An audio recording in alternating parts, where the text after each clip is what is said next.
46. 자녀 증여 추후 반환 시 세금 내놔라고 하는 부분들에 대한 내용을 가지고 보도록 하겠습니다. 케이스 46. 혼인해서 아이까지 낳은 자녀들이 주택 마련에 어려움을 겪고 있어 미리 재산을 증여해줄까 고민하고 있습니다. 다만 증여 직후에 주택 시세가 급등하면 증여세 부담이 커질까 우려돼 증여 시점을 고민하고 있습니다. 혹시 자녀에게 증여한 것을 추후 반환한다면 증여세를 내지 않거나 돌려받을 수 있는지 궁금합니다. 라는 내용이에요. 오케이? 자, 이런 경우가 많이 있죠. 그렇죠? 자, 자녀가 일정한 재산을 증여받은 경우 그 증여세 과세 표준 신고 기한은 증여일이 속하는 달의 말일부터 3개월 이내이죠. 여기 밑에 나와 있어요. 이거 가지고 질문하신 분들은 이제 많지 없지만 한번 봐봐요. 나와 있어요. 예를 들어 21년도 1월 25일 증여가 이루어졌다 그러면 수증자인 자녀는 21년도 4월 31일까지 관할 세무서에 증여세 과세 표준 신고하고 세금을 납부해야 하는 것입니다. 오케이? 무슨 말이죠? 증여세 몇 개월? 3개월. 그러니까 준 날짜 그 날짜 말고 그 다음 달부터 하나, 둘, 셋. 그러니까 2월, 3월, 4월 말일까지라는 얘기가 나오는 거야. 오케이? 그러니까 여러분들께서 이런 부분들에 대한 거 이제는 알고 계셔야 되는 형태가 돼요. 오케이? 자, 되고요. 오른쪽 부분들에 대한 거. 그런데 증여세 과세 표준 신고 기한 내에 당사자 간의 합의로 수증자가 증여자에게 증여 재산을 반환하는 경우 세법은 처음부터 증여가 없었던 거로 봐 증여세가 과세하지 않도록 정하고 있습니다. 라고 하는 내용이 되는 거야. 오케이? 그러니까 뭐냐면 줬는데 싫어요. 그러고 나서 다시 3개월 내에 하게 되겠죠. 최초부터 있었던 일이다 없었던 일로 보겠다라고 하는 그 내용이 되는 거예요. 오케이? 그래서 이 부분들에 대한 내용을 여러분들 보시면 되는 거야. 자, 그리고 즉 최초 재산에 대한 내용들은 없는 거로 보게 되는 거죠. 오케이? 자, 그런데 오른쪽 가봐요.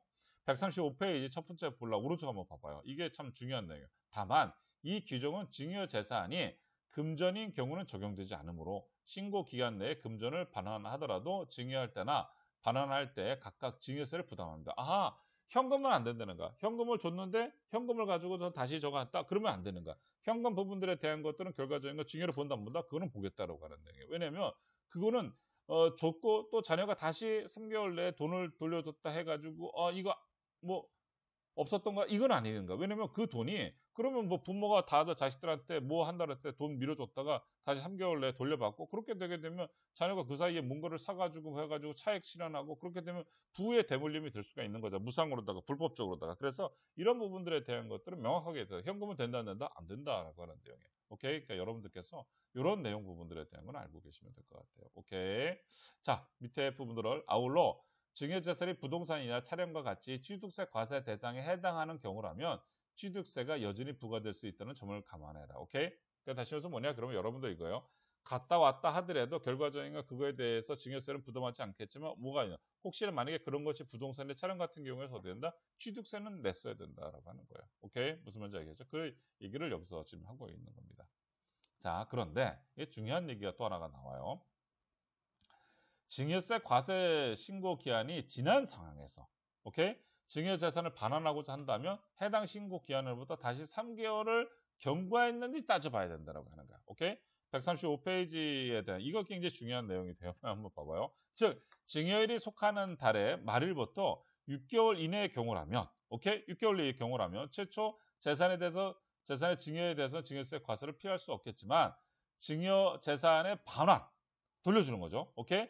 재차 증여에 대해서는 증여세가 다시 부과된다 안 된다? 안 된다 이거죠. 왜냐하면 부모가 자녀한테 줬어. 그러면 어떤 3개월이죠. 근데 자녀가 받은 다음에 나 4개월 5개월째 나 싫어. 다시 이거 안 받을래? 그러면 어떻게 되는가? 첫 번째 증여세 내는 거고 근데 두 번째는 다시 자녀가 부모한테 주는 격이 되는 거잖아. 오케이? 그러니까 그런 부분들에 대한 것은 그거는 과세되겠다는 거죠. 오케이? 그래서 이런 내용을 따지면 되는 거야. 그래서 이게 최초 6개월 내로 따진다 그러면 최초 부분들에 대한 것은 세금을 내는가. 그래서 두 번째 부분은 어떻게 되는가. 두 번째 부분들은 줬다 뺐다 서로 다시 돌리고 하게 되면 문제는 없다 되는 거죠. 오케이.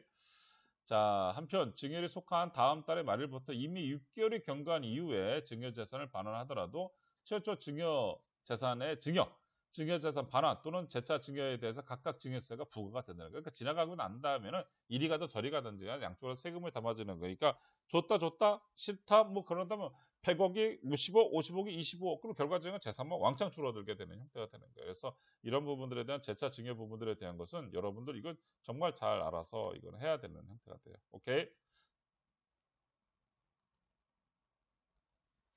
자, Q47 자금 출처 조사에 따른 증여세 과세는 보도록 하죠.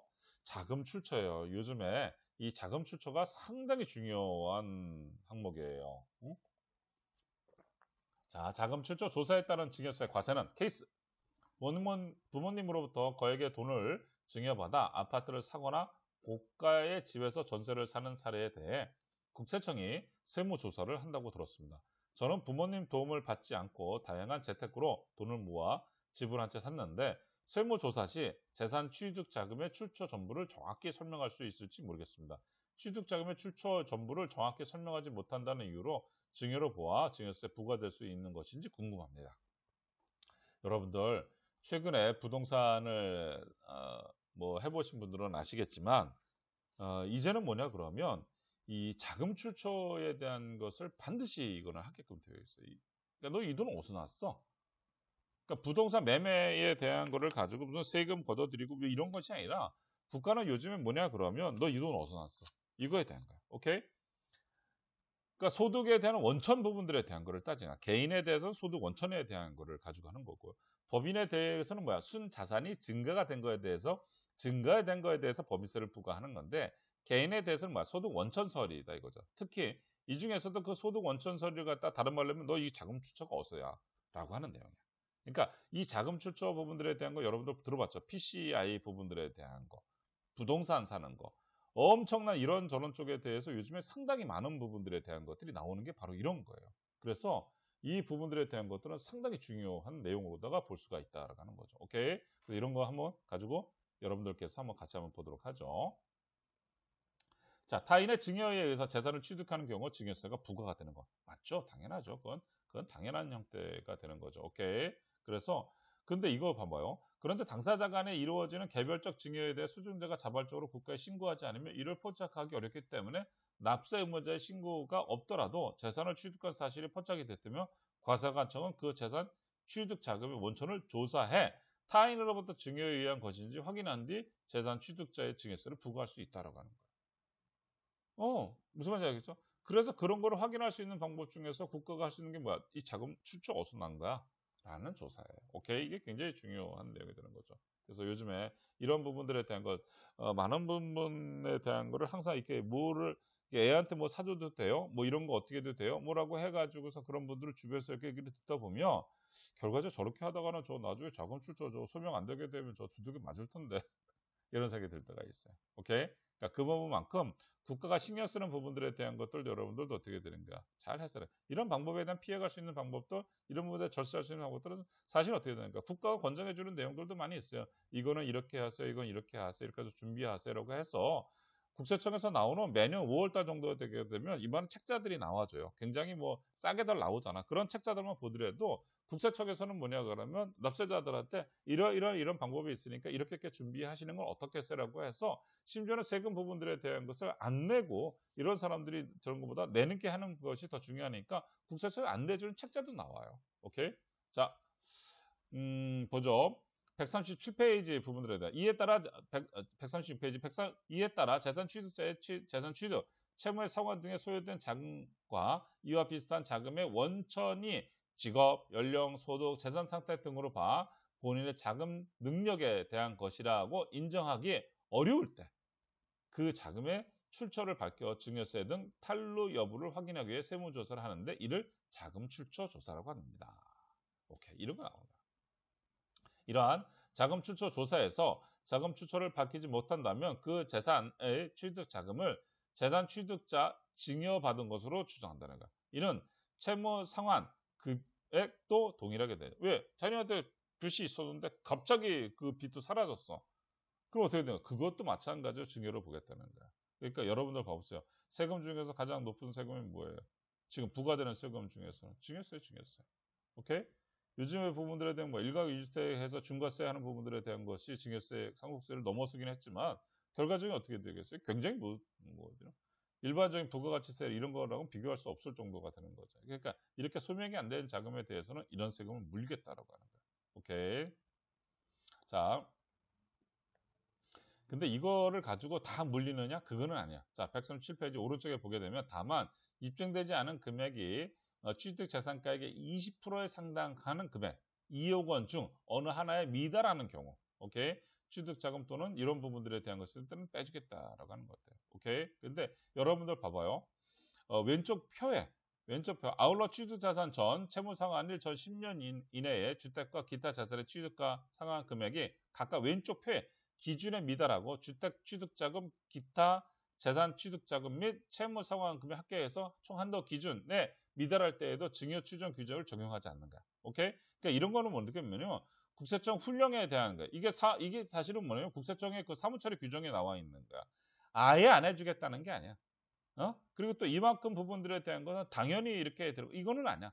사무처리 규정이 그 위에 부분들에 대한 건 시행령도 있고 법도 있는 거잖아. 대신 뭐냐 그러면 이런 부분들에 대한 것이 여러 가지가 있을 때는 그래 사무처리 규정에서 이런 부분들은 뭐 감안할 수 있다라고 하는 거지 반드시 이걸 적용해 주겠다는 건 아니니까 오해 없으시고요. 자 여기 보면 징역 추정 배제라고 나오잖아. 징역 추정 배정인데 그러면 30세 미만은 총액 한도 1억. 30세 이상 부분들에 대한 건 뭐야? 2억 원. 그렇죠? 40세 이상 얼마? 4억 원 부분들에 대한 거. 그러니까 이런 것에 대해서 주택을 취득했을 때 얼마? 3억 원. 오케이? 그러니까 이런 부분들을 여러분들 잘 활용해가지고선 활용을 하라는 거지. 그 대신에 무조건 이런 거를 맹신해가지고서 이렇게 따닥 대서 나중에 하게 되게 되면 국가에서 봤을 때 야 웃기네. 그런데 여러분 봐봐요. 근데 이게 무조건 빼주는 게 아니야. 오케이? 그 옆에 봐봐요. 130페이지 오른쪽 맨 하단을 봐봐요. 한편 취득자금 또는 상환자금을 타인으로부터 증여받은 사실이 객관적으로 확인되는 경우라면 추정 규정의 적용 여부와 무관하게 그 자체로 증여세 과상의 대상이 된다는 점에 주의해야 된다라고요. 제가 지금 말씀드렸던 게 바로 이런 거예요. 오케이? 그러니까 다시 말해서 뭐냐면 자녀가 30세 이상이야. 그렇기 때문에 사람들 중에서 모르는 사람도 이런 얘기를 해요. 집을 사는데 30세 이상 집 사도 돼. 그런데 총액 한도가 2억 원이야. 그러니까 부모님 2억 원 싸주셔. 왜 그러냐면 이런 부분들에 대한 건 증여세 추징 배제가 되어 있기 때문에 결국 2억 원까지 싸도 아무 문제 없어. 이라고 해서 통장으로 다 많이 받는다.